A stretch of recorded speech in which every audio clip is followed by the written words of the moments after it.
TitleMatchNetwork.com. You talked a little bit about XPW, just real briefly. What are your thoughts on Rob Black and XPW and that whole experience? Had a great time the first time we were there. The second time, it was the shits pretty much because my work was horrible. I was fucking out of shape, hurt, and miserable. And then I got arrested for bank robbery because of Rob Black. Do you have enough time for me to tell why I was for bank robbery? You know what? Let's change the tape. Okay. The robbery. Okay, yes, my career as a bank robber. My second run, I want to call it XPW.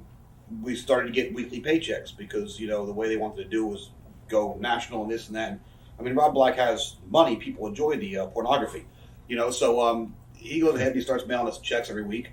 I'm putting them in the bank, and lo and behold, I'm paying my rent and my other stuff that I buy. Huh. And the girl in the bank, there's a mark. I mean, the day I went to the bank to open this new account, and she had me call her husband and all that stuff, bring pictures in and all.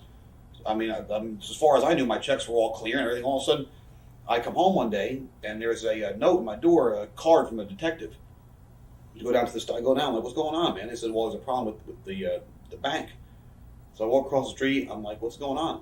She goes, well, the manager found out I was letting your account go because I didn't want it to hurt your balance. She goes, but your last 6 paychecks all came back insufficient funds, but you just kept putting them back in. So my balance was, you go to the ATM thing and do whatever. Everything was fine as far as I knew and everybody else knew, but she kept trying to do a favor to me, which I, guess was nice, kept putting them in. And then when the stuff came back, the manager found out for the 6th time, and you could only put checks through so many times or something like that. The one check was already been sent back 5 times, and kept still being stamped all over it, non-sufficient funds. Right. So I went back to the across the street to the police station, and me and the detective on, Manasquan Police Department stationary. I called Kevin Kleinrock over there at the XPW office, tell him what's going on, fax him the copies of everything right there from the police station, and said, dude, he's like, okay, there's no problem. He's like, I will wire it to the bank immediately. I said, okay, cool. Like, thanks for, helping me out with this. I'd leave. We went to California, as a matter of fact, to work for them. From there, he went to Pittsburgh. I come home, real late at night. I'm in the, 7-Eleven. There's a couple cops in there. I'm like, how you doing? They're just like, and guys I know, I grew up in the town. They're kind of like, what's up with that? I get home, next morning, that same detective is banging on my door. I'm like, what's up, man? He's like, we got to come down. There's a problem with this thing. I said, all right. I said, what the hell? I was just with them, and they said we had done it. I was with them the day before in Pittsburgh. We go ahead, we go down there, and the manager of the bank is in there, and he's talking to him. I went and told what happened. I said, well, I'll call him again right now. Let me go. I said, well, the detective said, go use my office. I go in, I call them. I said, I've got an answer machine. I don't know. They said, they'll call back. So I'll sit here with you. So I want to get it cleared up, too. I mean, it's my money. He goes, well, come here. I got to tell you something. I was like, what? He goes, can you put your hands up? I said, what? He goes, put your hand against the wall. I'm in the guy's office now, and he's locking me up, standing by his desk, and telling me, well, it's over a certain amount of money. It's considered grand larceny. I said, well, what the fuck did I do wrong? And I said, well, it's like you stole money from the bank, but you're kiting checks or something like that. I said, I don't even know what the hell that is. I'm honestly not smart enough to do it. I don't even know what it is. And I had to hold up the deal with my name on it, a number, and larceny underneath it. I had to go to court for it and everything, and I had to end up paying the bank back, like $10,000 that I didn't really have to begin with. Wow. Did you get the money back from XPW? Whew.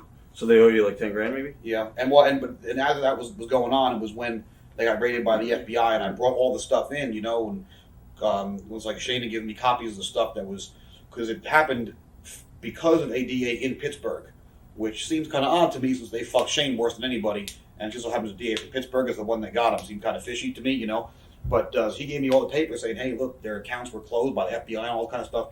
And the judge was like, well, I don't care. You stole money from the bank. I didn't fucking steal it by, Right. Did that girl get fired from the bank? No, because I didn't want to get her. I didn't want to say, well, she was doing this. Right.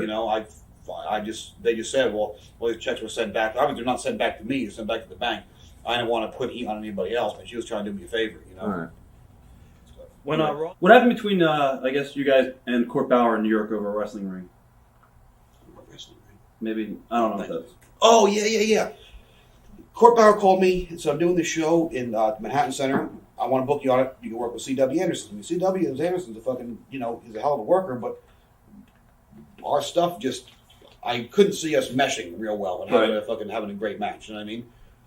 And so I was thinking of using him against this guy. He goes, who you want to work with? And I said, well, who do you have on the show? they're saying all these names. I'm like, man, I said, you're running Manhattan, not Queens. I said, you don't really have anybody that the casual fan knows. I said, I can, at the time, like, well, still like now, Lawler and Scott Hall were all doing a lot of indies. I said, I can get either one of those guys for you, and I'll work with them.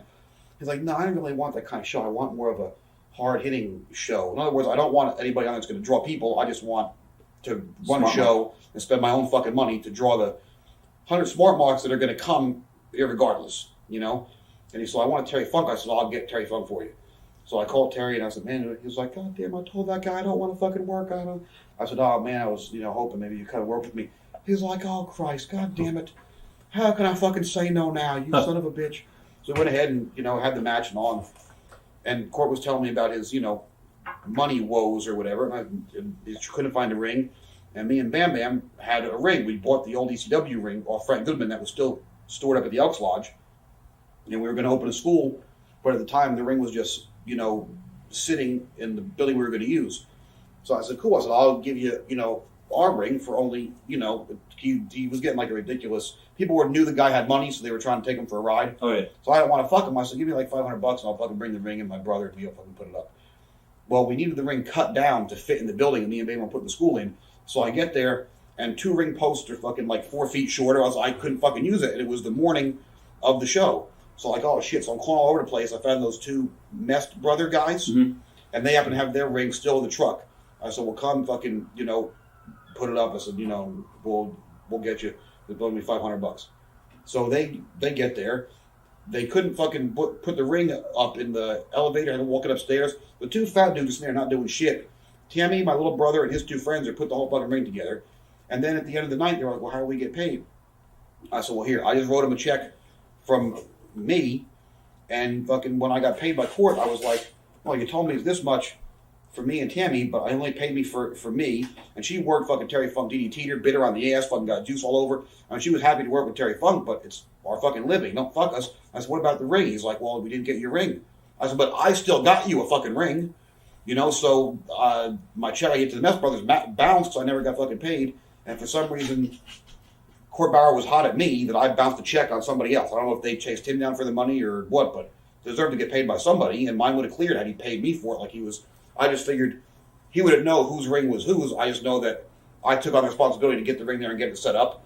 I went through a bunch of shit, finding one at the last minute, found it, got it up, paid the guys. When he gives me my money, it'll clear their check, but it didn't work. Right. Now, as far as getting with Larry Sharp, did Larry take you under his wing at all, and did you have to pay for anything with training there? Larry kind of trained me. His first match was in Wildwood against my grandfather when he first broke in. So when I heard about the school, my grandfather brought me down, and Buddy Rogers was still there at the time. So I didn't know what it meant at the time as I did later on when I got to be in the ring with Buddy Rogers. And then Larry would let my grandfather bring me down every week after the class was over, and he would work out with me. And then after that, I just started, riding down, get rides from guys like Eric Sims and my next door neighbor and Handsome Jimmy Shoulders and other guys who were old enough to drive at the time. And they drive me down, and Larry would just kind of let us go in the ring and do our stuff. And some of the other guys that were there, before me, like Bam Bam and Scotty and Ray Odyssey, they would work out with us a little bit and help us out. Right, Scotty, you mean Raven? Yeah. For those that don't know. Watch thousands of exclusive shoot interviews right now on TitleMatchNetwork.com.